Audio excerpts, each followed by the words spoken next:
16औं योजनाको दस्तावेजमाथि चर्को विरोध। योजना आयोगको औचित्यमाथि प्रश्न। प्रधानमन्त्रीकै सामुन्ने प्रधानमन्त्रीहरूको गर्जन। जुन 16 योजनाको मैले हेरेँ सरासर त्यो परम्परागतवादी नै छ, परम्परागत सनातन नै छ।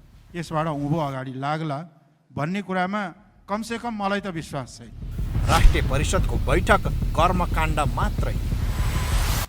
नेपालका योजनाविद असक्षम साबित। वैशाख 13 गते बिहिबार सम्पन्न राष्ट्रिय परिषद बैठक विशेष द न्युज रिभ्यू।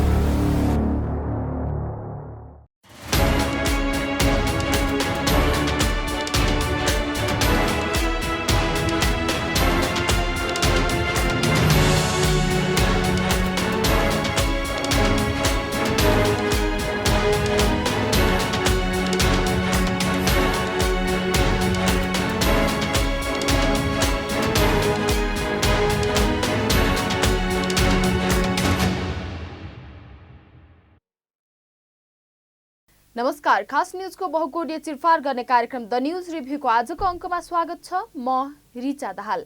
दर्शकवृन्द, हाम्रो देश नेपालले योजना बनाएर विकास निर्माणको काम थालनी गरेको 68 वर्ष अघिदेखि हो। त्यसभन्दा अघि विकास निर्माणका काम नभएका होइनन्, तर योजना बनाउने गरिएको थिएन। 2013 सालदेखि नेपालमा 5 वर्षको योजना बनाएर विकास निर्माणको काम थालियो। यस्ता योजनालाई पञ्चवर्षीय योजना नाम दियो। कहिलेकाहीँ त्रिवर्षीय योजना पनि बनाइयो। केही अपवाद बाहेक आवधिक योजनाको अवधारणाले निरन्तरता पाइरहेको छ। अहिलेसम्म पञ्चवर्षीय र त्रिवर्षीय गरी 14वटा आवधिक योजना सम्पन्न भइसकेका छन्। यति बेला 15औं पञ्चवर्षीय योजना अन्तिम चरणमा छ। आगामी साउनदेखि 16औं पञ्चवर्षीय योजना सुरु हुनेछ। तर 16औं पञ्चवर्षीय योजनाको कार्यान्वयन थालनी भने यही जेठ 15 गते प्रस्तुत गरिने बजेट मार्फत गर्नुपर्नेछ। बजेट सार्वजनिक हुने मिति आउन 1 महिना बाँकी छँदा गर्दा राष्ट्रिय योजना आयोगले बिहिबार राष्ट्रिय विकास परिषदको बैठक बोलाएर 16औं पञ्चवर्षीय योजनाको दस्तावेजमाथि छलफल गरेको छ। तर 16 पञ्चवर्षीय योजनाको दस्तावेज कर्मकाण्डी भएको भन्दै परिषदका पदाधिकारी तथा सदस्यहरूले आपत्ति जनाएका छन्। आर्थिक समृद्धिका लागि जुन जुन क्षेत्रलाई प्राथमिकता दिनुपर्ने हो त्यसमा राष्ट्रिय योजना आयोग चुकेको उहाँहरूले बताउनु भएको छ। दर्शकवृन्द, आजको द न्युज रिभ्यू प्रस्तुत छ। यसै सन्दर्भमा हाम्रा सहकर्मी बिन्दुकान्त घिमिरेले तयार गरेको टिप्पणी। 16औं योजनाको दस्तावेजमाथि चर्को विरोध। योजना आयोगको औचित्यमाथि प्रश्न। प्रधानमन्त्रीकै सामुन्ने प्रधानमन्त्रीहरूको गर्जन। जुन 16 योजनाको मैले हेरेँ सरासर त्यो परम्परागतवादी नै छ, परम्परागत सनातन नै छ। यसबाट उँभो अगाडि लाग्ला भन्ने कुरामा कमसेकम मलाई त विश्वास छैन। राष्ट्रिय परिषदको बैठक कर्मकाण्ड मात्रै। नेपालका योजनाविद असक्षम साबित। वैशाख 13 गते बिहिबार सम्पन्न राष्ट्रिय परिषद बैठक विशेष द न्युज रिभ्यू। सरकारले हरेक वर्ष नीति तथा कार्यक्रम एवं बजेट प्रस्तुत गर्छ, तर यो एउटा आर्थिक वर्षका लागि मात्रै हुन्छ। राष्ट्रिय महत्त्वको एउटा विकास आयोजना सम्पन्न हुन सामान्यतया 3 देखि 5 वर्षसम्म लाग्छ। त्यसैले पञ्चवर्षीय योजनाको नाम दिएर आवधिक योजनाको अवधारणा अघि सारिएको हो। नेपालमा राजा महेन्द्रको समयमा विक्रमसम्म 2013 सालदेखि शाही घोषणा मार्फत योजनाबद्ध विकासको सुरुवात भएको हो। आज 63 वर्षपछि पनि प्रथम पञ्चवर्षीय योजनाले राखेको लक्ष्यको वरिपरि देश घुमिरहेको छ। 63 वर्ष अघिको भन्दा थप लक्ष्य राख्न सकेको देखिँदैन। प्रस्तावित 16औं पञ्चवर्षीय योजनाले 3वटा लक्ष्य राखेको छ। राजनीतिक, प्रशासनिक, न्यायिक, निजी तथा गैर सरकारी क्षेत्रमा सुशासन कायम गर्ने, स्वास्थ्य, शिक्षा, रोजगारी, आवास तथा अन्य क्षेत्रमा सामाजिक न्याय स्थापित गर्ने र मानवीय जीवन र राष्ट्रिय अर्थतन्त्रमा समृद्धि हासिल गर्ने। भाषा र शब्द फरक भए पनि सारमा हेर्दा 63 वर्ष अघि जे लक्ष्य थियो अहिले पनि त्यसैको वरिपरि देश घुमिरहेको छ। तर देशका सामु चुनौती भने थपिरहेका छन्। दर्शकवृन्द, द न्युज रिभ्यूको अबको श्रृङ्खलामा प्रस्तुत छ हाम्रो देशको विकास तथा आर्थिक समृद्धिका चुनौतीका सन्दर्भमा छोटो चर्चा।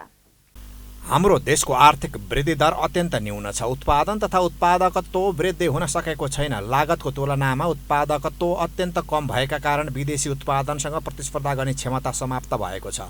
लागत धेरै, उत्पादन कम भएका कारण कृषि क्षेत्र सङ्कटमा परेको छ, जसका कारण आधारभूत खाद्य पदार्थमा समेत परनिर्भरता बढ्दो छ। औद्योगिक क्षेत्र झनझन खुम्चिँदै गएको छ। स्वदेशमा उद्योग खोल्नुभन्दा आयातित वस्तुको व्यापारमा व्यवसायीहरू आकर्षित छन्। वार्षिक 18 खर्ब रुपैयाँको विदेशी वस्तु आयात हुन्छ भने स्वदेशी वस्तु वार्षिक 2 खर्ब रुपैयाँको निर्यात हुन्छ।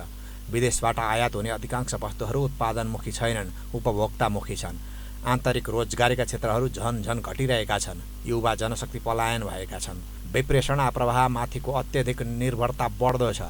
देशको शिक्षा प्रणाली उत्पादनसँग जोडिन सकेको छैन, जसका कारण शिक्षाका लागि विदेशी विद्यार्थीको सङ्ख्या वात्तै बढेको छ। स्वदेशमा शैक्षिक संस्थाहरूको सङ्ख्या उल्लेख्य हुँदाहुँदै पनि हरेक वर्ष करिब 2 लाख विद्यार्थीहरू पढ्नका लागि विदेश जान्छन्। उनीहरूले हरेक वर्ष करिब 1 खर्ब रुपैयाँ विदेश लैजान्छन्। एकातिर स्वास्थ्य क्षेत्रमा जनशक्तिको अभाव छ भने अर्कोतिर ठूलो खर्च गरेर तयार पारिएका डाक्टर तथा नर्सहरू विदेश पलायन भइरहेका छन्। खेतीयोग्य अब्बल जग्गाहरू मासेर सहरीकरण गरिएको छ, तर सहरमा समेत आवश्यक पूर्वाधारको कमी छ। यसैगरी विकासका भौतिक पूर्वाधार निर्माणको गति अत्यन्त सुस्त छ, तर निर्माण सम्पन्न भएका भौतिक पूर्वाधारहरू भ्रष्टाचारका कारण गुणस्तरीय छैनन्। बनिसकेका कतिपय भौतिक पूर्वाधारहरू प्रयोगमा आउन सकेका छैनन्। सामाजिक सुरक्षाको क्षेत्रमा राज्यको ठूलो लगानी छ, तर लक्षित वर्ग अझै पीडित छन्। गरिबीको रेखामुनि रहेका व्यक्तिले पाउने सामाजिक सुरक्षा भत्ता र अन्तर्राष्ट्रिय क्षेत्रको अर्बपतिले पाउने सामाजिक सुरक्षा भत्ताको रकम बराबर छ। समानुपातिक समावेशीकरण नीतिको गलत प्रयोग गरिएको छ। उदाहरणका लागि मधेसी आरक्षण विनोद चौधरीको पोल्टामा, जनजाति आरक्षण उमेश श्रेष्ठको पोल्टामा, महिला आरक्षण डाक्टर आर्जु राणाको पोल्टोमा पुग्ने गरी समानुपातिक समावेशिता कार्यान्वयन गरिएको छ। मुलुकको वित्तीय क्षेत्र सीमित व्यक्ति र उद्यमीको नियन्त्रणमा पुगेको छ। खुला अर्थतन्त्रको नीति अवलम्बन गरिएको छ, तर बजारमा प्रतिस्पर्धा होइन कि सिन्डिकेट बढ्दो छ। उत्पादक र उपभोक्ताबीच 4 तहका बिचौलियाको वेगवेगी छ। अनौपचारिक कारोबारको ठूलो हिस्सा न्यून विवेकीकरण, तस्करी, क्रिप्टोकरेन्सी तथा हाइपरफन्ड जस्ता अवैध क्षेत्रमा लगानी, पुँजी पलायन, हुन्डी कारोबार, बजारमा तरलता, मूल्य र आपूर्तिमा अस्वाभाविक उतार चढाव लगायतका समस्या घटेका छैनन्, बरु बढेका छन्। सार्वजनिक खर्चको आवश्यकता र स्रोत परिचालन क्षमताबीचको खाडल छ। राजस्व परिचालनको ठूलो हिस्सा आयातमा आधारित छ। 16औं योजनाको दस्तावेजमाथि चर्को विरोध। योजना आयोगको औचित्यमाथि प्रश्न। प्रधानमन्त्रीकै सामुन्ने प्रधानमन्त्रीहरूको गर्जन। जुन 16 योजनाको मैले हेरेँ, सरासर त्यो परम्परागत बाती नै छ, परम्परागत सनातन नै छ। यसबाट उँभो अगाडि लाग्ला भन्ने कुरामा कमसेकम मलाई त विश्वास छैन। राष्ट्रिय परिषदको बैठक कर्मकाण्ड मात्रै। नेपालका योजनाविद असक्षम साबित।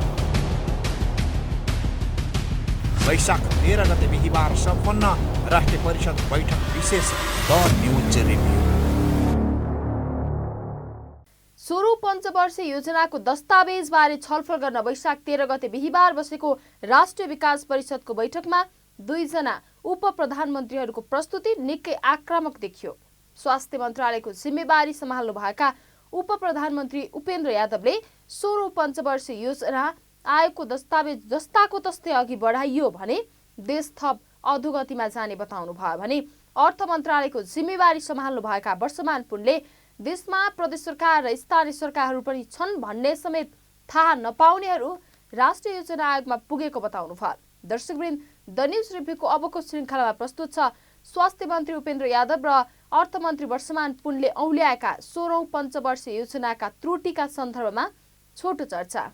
प्रधान एवं स्वास्थ्य तथा जनसङ्ख्या मन्त्री उपेन्द्र यादवले 16औं पञ्चवर्षीय योजनामा कृषि, पर्यटन, ऊर्जाको क्षेत्रलाई प्राथमिकता दिन नसकेको बताउनु भएको छ। उहाँले कृषिलाई औद्योगिकरण गरेर मात्रै गरिबहरूको बेरोजगारी घटाउन सकिने भए पनि कृषि क्षेत्र सरकारको प्राथमिकतामा पर्न नसकेको गुनासो गर्नुभयो। उहाँले उद्योग धन्दाहरू सञ्चालन गर्ने, शिक्षा, स्वास्थ्यको क्षेत्र पनि सरकारको प्राथमिकतामा नपरेको बताउनुभयो।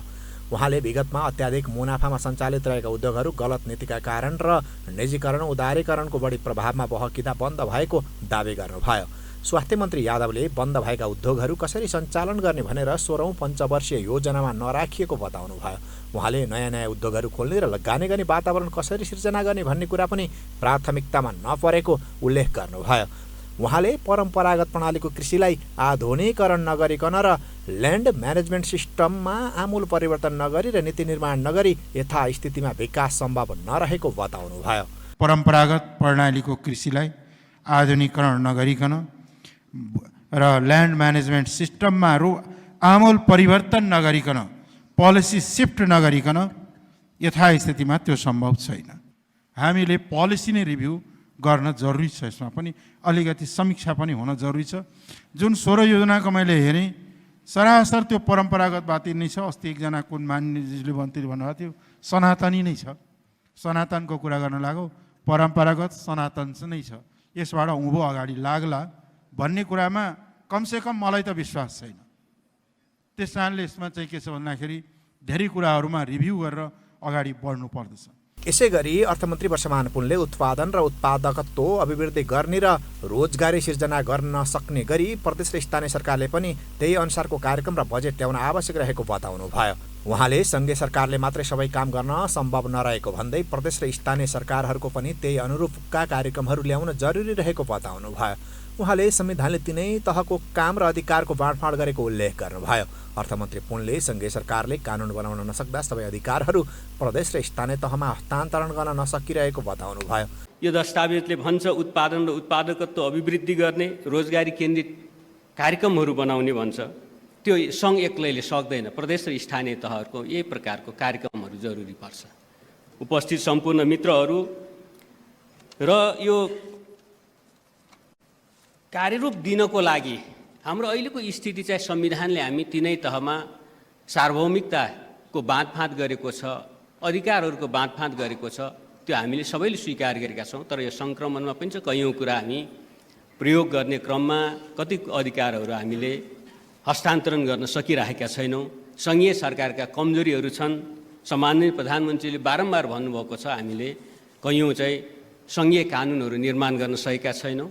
अर्थमन्त्री पुनले वैशाख 13 गते बुधबारसम्म सङ्घीय सञ्चित कोषमा 1 खर्ब 48 अर्ब बराबरको ऋणात्मक अवस्था रहेको बताउनुभयो।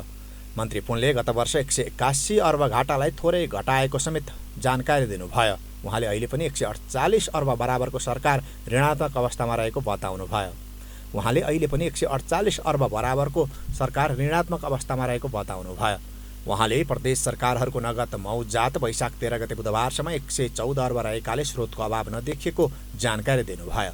उहाँले प्रदेश सरकारले खर्च गर्न नसकेको विषयमा छलफल गर्नु आवश्यक रहेको बताउनुभयो। उहाँले स्थानीय तहको नगद मौजात 151 अर्ब रहेकाले प्रदेश र स्थानीय तहको कोषमा मात्रै 265 अर्ब नाफामा हुँदा सङ्घीय सरकार घाटामा रहेको बताउनुभयो। उहाँले स्थानीय तह प्रदेश र सङ्घीय ट्रेजरी हेर्दा नाफामा रहेको भन्दै यही तथ्यमा उभिएर आन्तरिक समन्वय गरेर काम गर्न आवश्यक रहेको समेत बताउनुभयो। 16औं योजनाको दस्तावेजमाथि चर्को विरोध। योजना आयोगको औचित्यमाथि प्रश्न। प्रधानमन्त्रीकै सामुन्ने प्रधानमन्त्रीहरूको गर्जन। जुन 16 योजनाको मैले हेरेँ सरासर त्यो परम्परागत बाती नै छ। परम्परागत सनातन नै छ। यसबाट उँभो अगाडि लाग्ला भन्ने कुरामा कमसेकम मलाई त विश्वास छैन। राष्ट्रिय परिषदको बैठक कर्मकाण्ड मात्रै। नेपालका योजनाविद असक्षम साबित। वैशाख 13 गते बिहिबार सम्पन्न राष्ट्रिय परिषद बैठक विशेष द न्युज रिभ्यू। देशको अवस्था अधोगतिमा जानुमा शासन पद्धतिको दोष हो कि प्रवृत्तिको भन्ने प्रश्न बेला बेला उठ्ने गरेका छन्। हाम्रो देशको शासन पद्धति दोषी छ वा छैन भन्ने कुरामा मत भिन्नता छन्। आफ्नो अवस्था अनुसार व्यक्तिका फरक फरक धारणा छन्। तर व्यक्तिहरू दोषी छन् भन्ने कुरामा खासै विमति देखिँदैन। यसको पछिल्लो ज्वलन्त उदाहरण हो राष्ट्रिय विकास परिषदको बैठक लाखौं रुपियाँ खर्च गरेर होटल AKN-80मा आयोजना गरिनु। राष्ट्रिय योजना आयोगले गरेको यो ज्यादतीका सन्दर्भमा बिहिबार प्रधानमन्त्री पुष्पकमल दाहाल प्रचण्ड समेत लज्जित हुनुभयो, आक्रोशित समेत हुनुभयो। होटलमा कार्यक्रम आयोजना गरिएकोमा प्रधानमन्त्री प्रचण्डले असन्तुष्टि जनाउनु भयो। यो प्रकरण त एउटा उदाहरण मात्रै हो। हाम्रो देशको अधिकांश बजेट यसरी नै मोज मस्तीमा उडाइन्छ। त्यसैले विकास निर्माणका लागि बजेट अपुग हुने गरेको हो। जबसम्म बजेट अपुग हुन्छ तबसम्म जतिसुकै राम्रो योजना ल्याए पनि कुनै अर्थ हुँदैन। दर्शकवृन्द, द न्युज रिभ्यूको अबको श्रृङ्खलामा प्रस्तुत छ किन हुन सकेन नेपालको विकास भन्ने सन्दर्भमा छोटो चर्चा। 16औं पञ्चवर्षीय योजनाको दस्तावेज लेख्दै गर्दा राष्ट्रिय योजना आयोगका कर्मचारीहरूले एउटा कुरा भने सत्य लेखेका छन्। त्यो हो देशमा व्याप्त भ्रष्टाचारलाई न्यूनीकरण गरिनेछ। सरकारी कार्यालयहरूले तारे होटलमा गर्ने गोष्ठी अन्तर्क्रिया जस्ता कार्यक्रमलाई भने भ्रष्टाचारको सूचीभित्र राख्ने गरिएको छैन। वास्तवमा गोष्ठी तथा अन्तर्क्रियाका नाममा निकै ठुलो बजेट खर्च हुने गरेको छ। सरकारी कार्यालयबाट यसरी हुने गरेको फजुल खर्चलाई नियन्त्रण गर्ने कार्यक्रम 16औं योजनाको दस्तावेजमा उल्लेख गरिएको छैन, ल्याइएको छैन। गोष्ठीका नाममा सरकारी बजेट बालुवामा पानी हाले झैँ भएको छ। परिणाम मापन गर्न नसकिने सिप विकास तथा जनचेतना तालिम गोष्ठीमा हरेक वर्ष 5 अर्ब हाराहारी खर्च हुने गरेको छ। एउटा सरकारी कार्यालयमा बिहान 10 बजे अघि र साँझ 5 बजेपछिको समय उल्लेख गरी एकै दिन 4वटासम्म बैठक बसेको फर्जी कागज बनाएर कर्मचारीले तलबको अतिरिक्त भत्ता बुझ्ने गरेका छन्।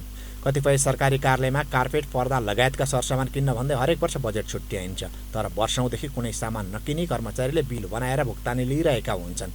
हाम्रा अधिकांश सरकारी कार्यालयमा बिलमा खर्च हुन्छ, तर यथार्थमा खर्च हुँदैन, कर्मचारीको खल्तीमा जान्छ। सरकारी कार्यालयमा सामान खरिद तथा गोष्ठीका नाममा छुट्याइने बजेट 100% खर्च भएको देखिन्छ, तर विकास बजेट भने 40% भन्दा बढी खर्च हुँदैन। कार्यालय प्रमुख र लेखाका कर्मचारीको मेलेमत्वमा बिल मिलाएर सरकारी पैसा बाँडीचुँडी लिने प्रवृत्ति छ। सरकारी कार्यालयको अर्को फजुल खर्च हो अनुगमन तथा मूल्याङ्कन। विभिन्न आयोजनाका कामको अनुगमन तथा मूल्याङ्कन आवश्यक हुने भए पनि कामै नगरी कागजी प्रक्रिया मिलाएर विनियोजित रकम निकासा गर्ने प्रवृत्ति अधिकांश कार्यालयमा छ। अनुगमन र मूल्याङ्कनमा बजेट राख्ने अनि अनुगमनमै नगई बजेट सक्ने प्रचलन छ। यदाकदा अनुगमनमा गइहाले पनि रिल्याक्स मोडमा जाने प्रचलन कर्मचारीमा छ। सरकारी कार्यालयको फजुल खर्चको क्षेत्र मध्ये परामर्श सेवा पनि एक। अधिकांश सरकारी कार्यालयले आफ्नै स्रोत साधनबाट गर्न सकिने काम पनि परामर्श सेवाका नाममा ठूलो रकम खर्चेर बाहिरबाट गराउने गरेका छन्। महालेखा परीक्षकको प्रतिवेदन 2079 अनुसार मन्त्रालय अन्तर्गतका कृषि क्षेत्र विकास कार्यक्रम, नेपाल पशुपालन क्षेत्र नवप्रवर्धन आयोजना, खाद्य तथा पोषण सुरक्षा सुधार आयोजना र ग्रामीण उद्यम तथा आर्थिक विकास आयोजनाको 5 अर्ब 81 करोड बजेट मध्ये 15% अर्थात् 88 करोड 70 लाख परामर्श सेवाका नाममा खर्च भएको छ। तर परामर्शदाताले बुझाएका अधिकांश रिपोर्ट कार्यान्वयनमै आएका छैनन्। आफ्ना मान्छेलाई काम दिन र ती मार्फत सरकारका कर्मचारी आफैले लिने गरी परामर्शका नाममा पैसा जान्छ। 16औं योजनाको दस्तावेजमाथि चर्को विरोध। योजना आयोगको औचित्यमाथि प्रश्न। प्रधानमन्त्रीकै सामुन्ने प्रधानमन्त्रीहरूको गर्जन। जुन 16 योजनाको मैले हेरेँ सरासर त्यो परम्परागतवादी नै छ, परम्परागत सनातन नै छ। यसबाट उँभो अगाडि लाग्ला भन्ने कुरामा कमसेकम मलाई त विश्वास छ। राष्ट्रिय परिषदको बैठक कर्मकाण्ड मात्रै। नेपालका योजनाविद असक्षम साबित। वैशाख 13 गते बिहिबार सम्पन्न राष्ट्रिय परिषद बैठक विशेष द न्युज रिभ्यू। समस्या एउटा दिशातिर छ, अर्को दिशातिर भौतारिएर समाधान हुँदैन। जबसम्म फजुल खर्च नियन्त्रण गरिँदैन तबसम्म कागजमा विकास आयोजना समावेश गर्नुको कुनै अर्थ रहँदैन। देशको मुख्य आवश्यकता भनेको सुशासन हो। सुशासनका लागि मितव्ययी हुन अनिवार्य छ, पारदर्शी हुनै पर्दछ। आर्थिक अनुशासनको शर्त नै यही हो। फजुल खर्च गर्नु अनियमितता हो, मितव्ययी नहुनु हो। त्यसमा पनि राज्यका निकायहरूबाट गरिने फजुल खर्च राज्य कोषको दोहन हो। यस्तो दोहन रोक्न सकिएन भने अनियमितताले प्रश्रय पाउँछ, अख्तियारको दुरुपयोग हुन्छ, भ्रष्टाचार बढ्छ। यस्ता कार्य रोक्नुपर्ने निकायबाटै फजुल र अतिरिक्त खर्च हुनु भनेको ठूलो विडम्बना हो। 7 वर्षको अवधिमा देशको ऋण 20 खर्ब रुपियाँ थपिएको छ, तर यो 20 खर्ब रुपियाँले यति काम भयो भनेर हेर्न सकिने विकास आयोजना एउटा पनि छैन। यस्तो अवस्था रहेसम्म जतिवटा पञ्चवर्षीय योजना बने पनि ती सबै कर्मकाण्डमा सीमित हुन्छन्। दर्शकवृन्द, द न्युज रिभ्यूको आजको प्रसङ्ग यति नै। तपाईँ न्युज नेपाल टेलिभिजनको प्रसारण युट्युब र फेसबुकमा पनि प्रत्यक्ष हेर्न सक्नुहुनेछ। आजको प्रस्तुतिबाट हामी सबैलाई बिदा दिनुहोस्। हेर्दै गर्नुहोला न्युज नेपाल टेलिभिजन। नमस्कार। 16औं योजनाको दस्तावेजमाथि चर्को विरोध। योजना आयोगको औचित्यमाथि प्रश्न। प्रधानमन्त्रीकै सामुन्ने प्रधानमन्त्रीहरूको गर्जन। जुन 16 योजनाको मैले हेरेँ सरासर त्यो परम्परागतवादी नै छ, परम्परागत सनातन नै छ। यसबाट उँभो अगाडि लाग्ला भन्ने कुरामा कमसेकम मलाई त विश्वास छ। राष्ट्रिय परिषदको बैठक कर्मकाण्ड मात्रै। नेपालका योजनाविद असक्षम साबित। वैशाख 13 गते बिहिबार सम्पन्न राष्ट्रिय परिषद बैठक विशेष द न्युज रिभ्यू।